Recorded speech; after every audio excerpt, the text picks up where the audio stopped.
Christmas is upon us, and so I thought it would be fun to showcase 5 commander decks that are holiday themed that you can play with your friends and family during this holiday season. Let me know if you guys have any holiday themed decks that you've already played against friends and family or in your local game store. Curious to find out, but here are 5 decks that I thought would be fun that you can play. And don't forget to stick around for a holiday themed fun fact that will be at the very end of this video.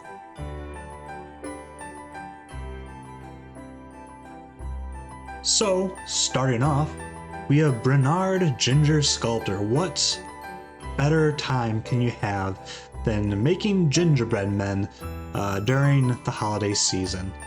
Brenard Ginger Sculptor is a 4-cost legendary creature, human artificer. Each creature you control that's a food or a golem gets +2/+2 and has trample. Whenever another non-token creature you control dies, you may exile it. If you do, create a token that's a copy of that creature, except it's a 1/1 food golem artifact creature in addition to its other types, and it has 2. Sacrifice this artifact, you gain 3 life. So that's a fun deck. I mean, it's food. Who doesn't like to eat food during the holiday season, and so on and so forth. So, of course, the most common theme for the deck will be tokens. Taking a look at some new cards, we have the Cabbage Merchant, and whenever an opponent casts a non-creature spell, create a food token. So you just create a bunch of different food tokens, and then you have right here Mutable Explorer Changeling. When this creature enters, create a tapped multiple token. So, of course, very token themed. Let's go into some high synergy cards. We have Wayne's Placer right here. It's a 4-cost creature, human artificer. When it enters the battlefield, create a 3/3 colorless golem artifact creature token. So more golem or artifact token generation, which is always nice. And then Blade Splicer.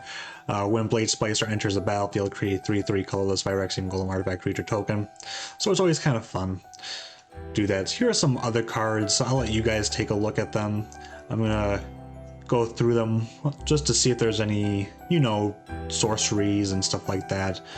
Here are some, top cards, Sword of Plowshares. We all know what that does. Here's an enchantment, Knight of the Sweet's Revenge.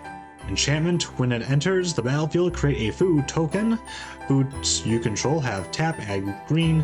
By spending 7, you can sacrifice it. Creatures you control get +X/+X until end of turn, where X is the number of foods you control, which is going to be very, very good with this commander, considering, you're making food tokens. Then we have Sundering Growth, destroy target artifact or enchantment, then populate, just some board control and whatnot. And you have Farseek right there, which is really cool. Some game changers, we have Rhystic Study, of course, Teferi's Protection, Smothering Tide. Nothing too out of the ordinary, but just to take a look at some cards. This is another board clear Aura Shard. Whenever a creature enters the battlefield under your control, you may destroy a target artifact or enchantment. So, pretty fun. Of course, if you want to see more cards that you can include in the deck, I mean, if you look over here, you can take a look at some high synergy cards, sorceries, enchantments, planeswalkers, utility lands, so on and so forth.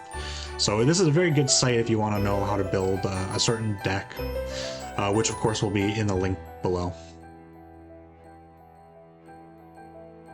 We have Isu the Abominable right here, a 5-cost legendary snow creature, Yeti.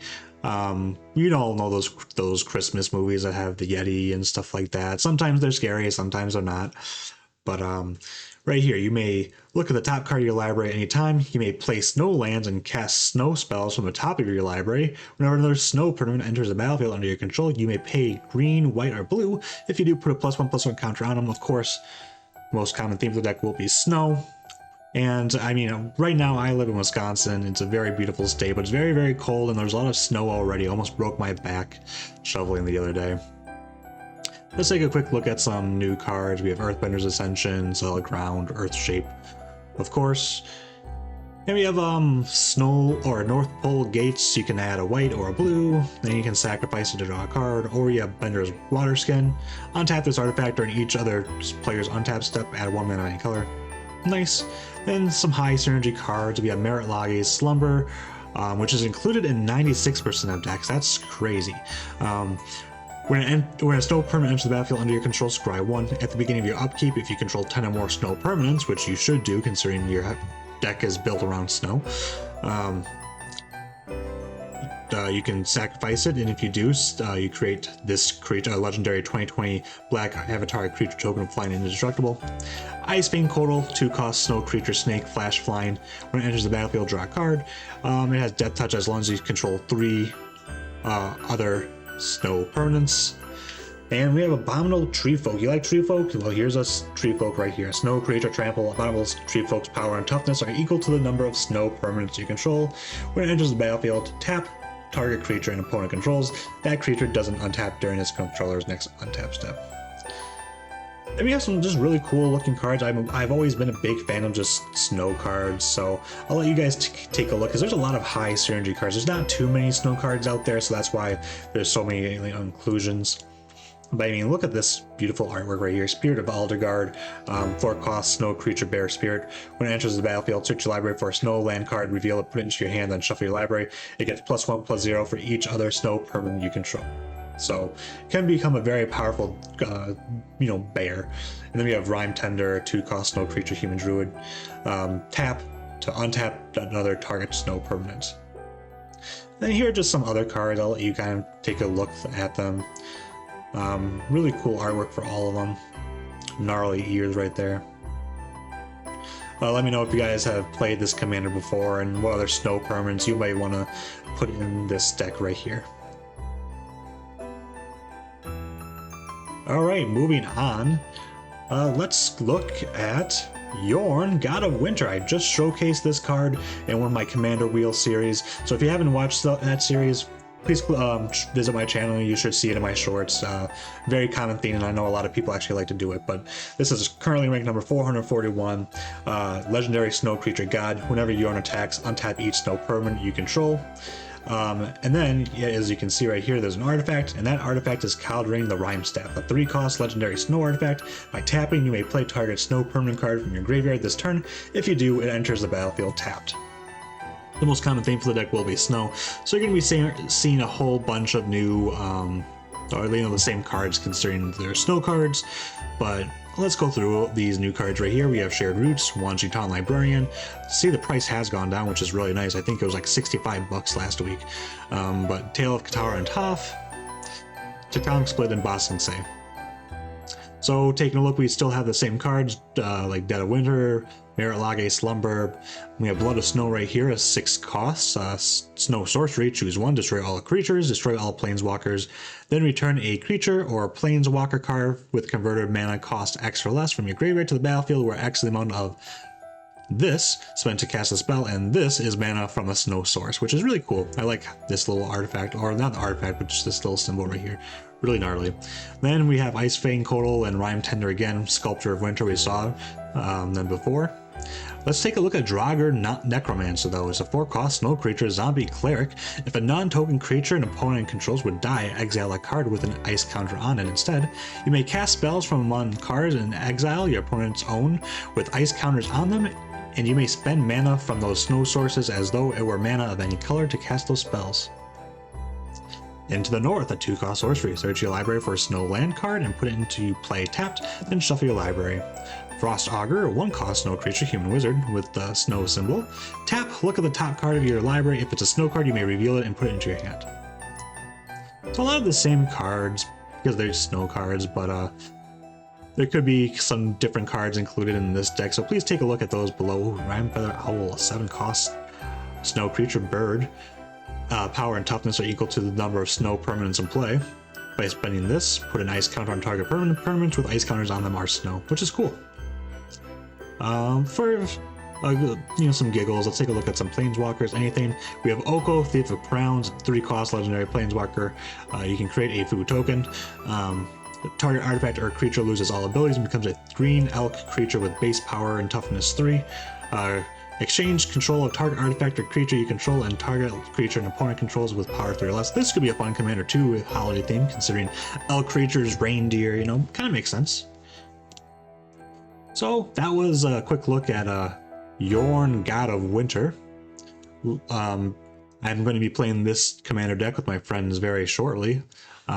So let me know down in the comments below if you guys have played this commander and what cards you've seen.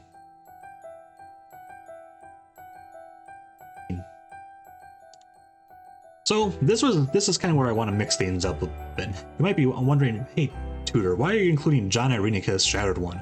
This isn't really anything Christmas themed at all. You're right. That's because this is Evil Santa.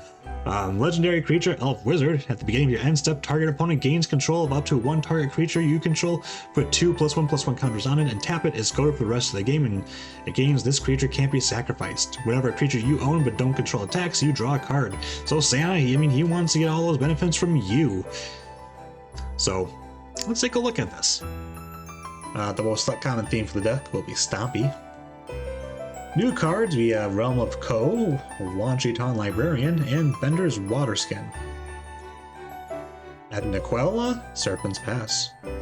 And let's take a look at some high synergy cards. In 74% of decks, we have Flesh Reaver, a 2-cost creature, Phyrexian Horror.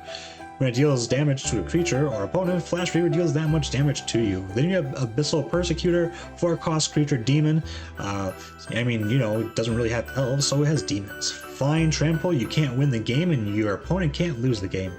Demonic Taskmaster, 3-cost legend or creature demon, flying. At the beginning of your upkeep, sacrifice a creature other than this creature.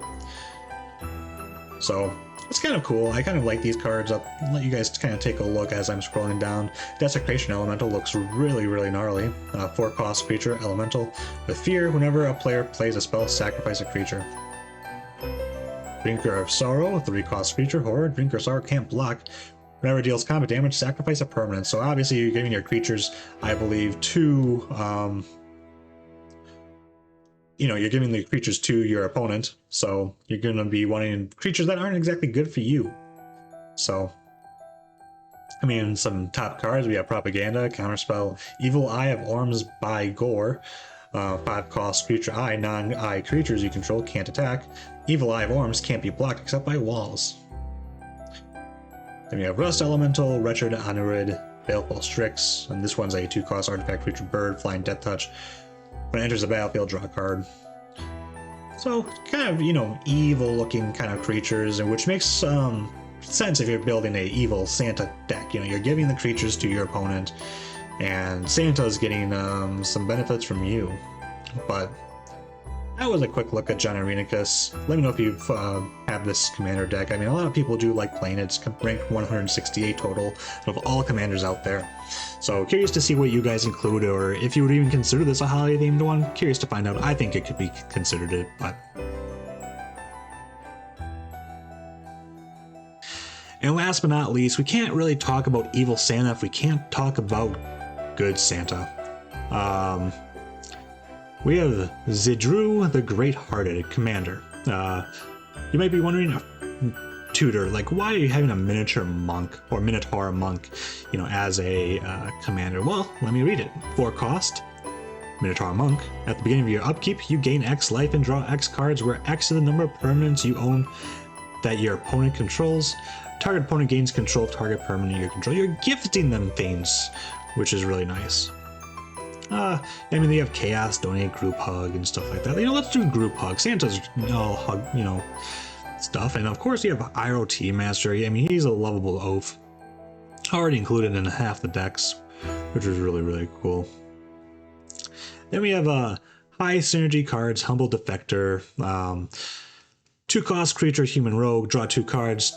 Target opponent gains control of Humble Defector, activate only during your turn. You get to have your opponents draw 2 cards. How wonderful. Bucknard's Everfull Purse, 2-cost artifact. 1, tap, roll a d4, and create a number of treasure tokens equal to the result. The player to your right gains control of it. It's just super fun. Look at that. Pendant of Prosperity. When it enters the battlefield under your control of an opponent of your choice, then you 2 to tap, draw a card, then you may put a land card from your hand on the battlefield. Pendant Prosperity's owner draws a card, then that player may put a land card from their hand on the battlefield. So you have a lot of these kind of very similar effects, and I thought it was just kind of neat and fun to take a look at some of these. Look at this. You're playing your commander deck with a smile. Even this artifact creature robot. Yes Man, Personal Secretary or Securitron. 3 costs, legendary artifact, creature robot. Tapping, target opponent gains control of it. Well, when they do, you draw 2 cards and put a quest counter on it. When Yes Man leaves the battlefield, its owners create a tapped 1/1 white soldier creature token for each quest counter on it. So not only do they gain a, this guy right here, but once he's gone, probably from your mean opponent, of course, you'll be able to create 1/1 white soldier creature tokens for them. Very nice. But that was a quick look then at Zedruu the Greathearted and 5 commander decks that you can play during this holiday season. Let me know down below if you're going to be making a deck so that you can face your family and friends. I'm curious to find out. And if you do, of course, what cards do you include?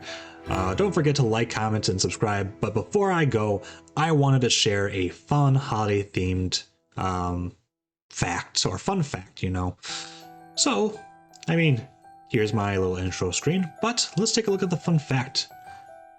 Jingle Bells, originally titled One Horse Open Sleigh, was written by James Lord Pierpont in 1850 for Thanksgiving, intended for a Sunday school class and celebrating New England sleigh races. Though its first public performance and publication in 1857 might have been at a Christmas or minstrel event, that led it to become known as a Christmas association. So that's a fun fact. Share that with your friends and family. I'm sure they'll be curious, or interested in that. So thank you guys so much for watching. Don't forget to like, comment, and subscribe. I look forward to seeing you guys in the next one. Tutor out, and of course, happy holidays.